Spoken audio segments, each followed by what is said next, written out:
Merry meet. My name is Chol, and I am a pagan woman.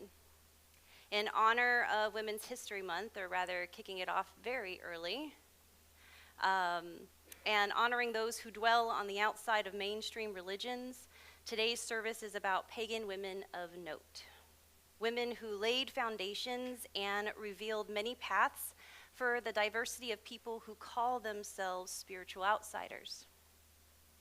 So before I delve right in, I will give a brief overview of what is pagan and paganism for those in attendance who may not know or may need a refresher. The word pagan is from Latin and originally meant outsider, or someone who lived in the country. It is defined today as a person holding religious beliefs other than those of the main world religions. By its simple definition, it is a major umbrella term. With a little research, one will find that the beliefs that stem from the God of Abraham, Christianity, Muslim, Jewish, and their many branches hold the majority.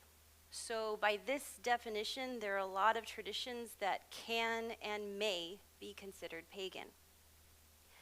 Pagans believe many things, and each individual, group, and community is different from one another. Many may not even want the usage of the word pagan, and we as a community of differences strive to allow room for change, transition, and for people to seek out their own truth, especially for their own spirituality. However, for the most part, the people who do call themselves pagan live by the rule of do as thou will, and it harm none. For pagans, the dynamics of the changing seasons and the interplay between darkness and light are fundamental. All of these things are an expression of deeper truths.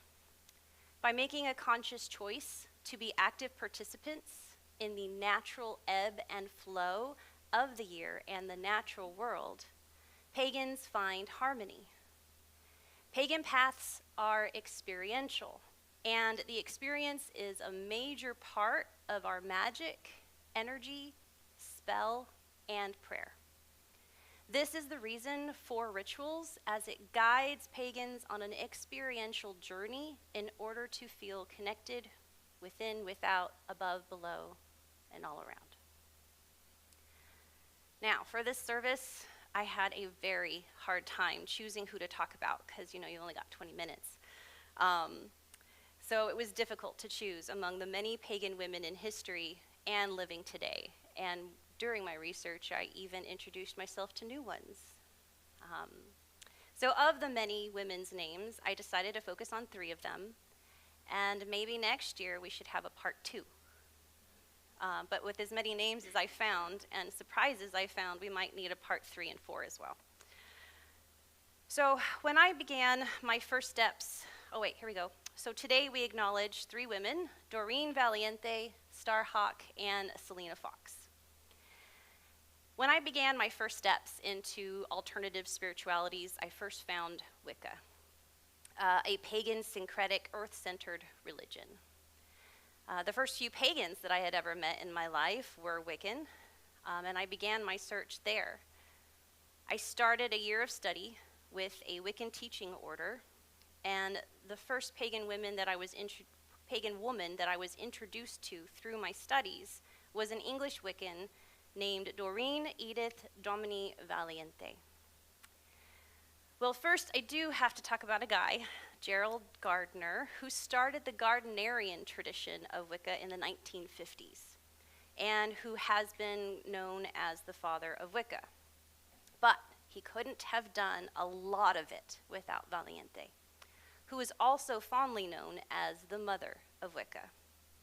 She was responsible for much of the early religious written liturgy within the tradition of Gardnerian Wicca. Valiente began the practice of magic as a young woman, working as a translator during the Second World War. Continued her interests in the occult after the war, and practicing ceremonial magic, which led her to learn Wicca and join Gerald Gardner's coven in 1953. This is when her influence into Wicca's beginnings began to take root. She soon started helping, producing, rewriting, editing many important spiritual texts used in Wicca, such as the Witch's Rune and the Charge of the Goddess. Both texts are foundational to the majority of Wiccan practitioners. I hesitate to say all, but I have yet to meet a Wiccan who has not known or does not use each of these two writings. But you never know, because we're all different. But these two writings are very critical as to why I chose to talk about Valiente. I wonder if Valiente ever realized how critical and foundational their private coven writings would be to what we know today as the Wiccan faith and its many branches. Valiente was known for her eagerness to promote and defend her religion. She was an author and poet and published 5 books dealing with Wicca and related esoteric subjects.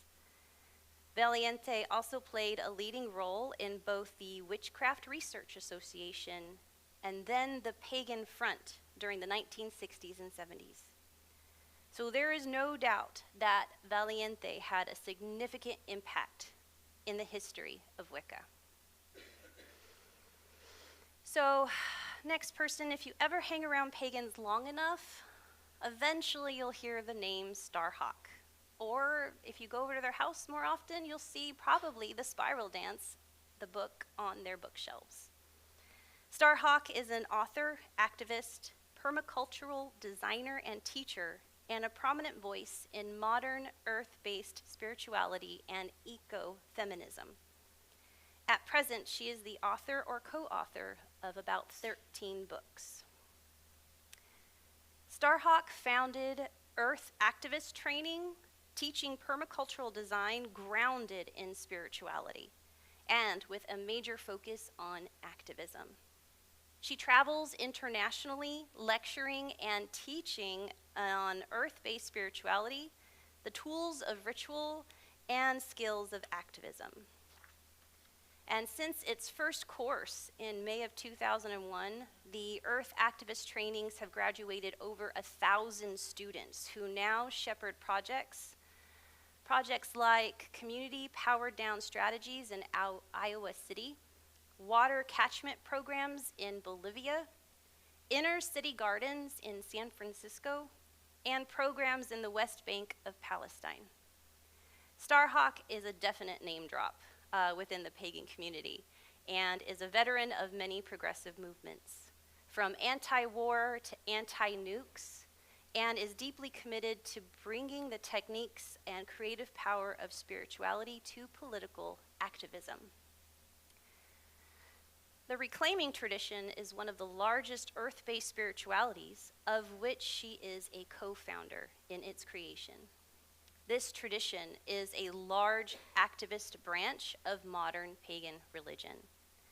The Reclaiming Collective was a group of people in the San Francisco Bay Area, which formed in the late 1970s. Originally an outgrowth of classes and magic taught by Starhawk and Diane Baker, this group grew and flourished so that hundreds, if perhaps thousands, of reclaiming witches exist and is practiced in many other nations, including Canada, Great Britain, and Germany. There is actually even a reclaiming event that happens every year, and we even have one here in Texas. So this next person, I'm super excited to introduce you to, because I got to meet her, give her a hug, and get a picture with her. Kid you not, the little fangirl inside was jumping up and down to meet this amazing person, just like meeting a celebrity. Reverend Selena Fox is a senior minister and high priestess of Circle Sanctuary, a nature spirituality church, pagan resource center, and nature preserve with a worldwide eco-spirituality ministry that includes networking, publishing, education, environmental preservation, counseling, event sponsoring, and so much more. This is also a place where you can have just about any manner of funeral arrangements based on your pagan path, without fear of government regulations telling you no. Yes, they even have funeral pyres for the Viking traditions. For more than 30 years, Reverend Fox has served as one of the elders, religious freedom activists, and public media spokespersons for the Wiccan religion in general, and related forms of contemporary paganism, nature religion, nationwide and internationally. Reverend Fox began leading public pagan rituals in 1971 and has done public education about paganism since 1973.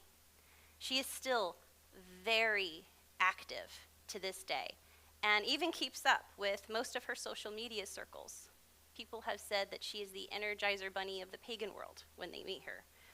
She has also been mentioned in print publications, including a profile in People magazine.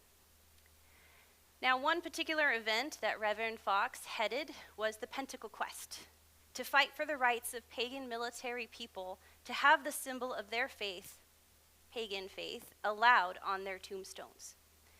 This started when Roberta Stewart, wife of Sergeant Patrick Stewart, requested a pentacle for her pagan husband's military tombstone after he was shot down in Afghanistan. The VA denied the request. I am so glad that Mrs. Stewart did not let this go, did not remain silent, and was connected to the organization that would take the lead in this suit for our religious freedoms, Circle Sanctuary and Reverend Fox. With the support from Lady Liberty League and the Americans United for Separation of Church and State, the Pentacle was accepted as of April 23, 2007. The Pentacle paved way for more non-Abrahamic symbols to be accepted thereafter, including the Awen symbol for those who practice Druidism, and Thor's hammer for those who practice Viking and Asatru. So under the terms of the Circle Sanctuary versus Nicholson settlement, the federal government recognized the right of pagans to have the pentacle made available as an emblem of belief for inscription and on headstones, grave markers, and memorial plaques. This settlement forced the acknowledgement that there are no second-class religions in America, including among our nation's veterans. This was a major marker in our pagan movement, and it's something that we continue to celebrate as pagans today. So as a pagan woman, I realize the shoulders of giants that I stand upon as I forge my own spiritual path within an ever-changing and growing world. Thank you all for attending this service and allowing me to rave about these women who have such an impact even on my life.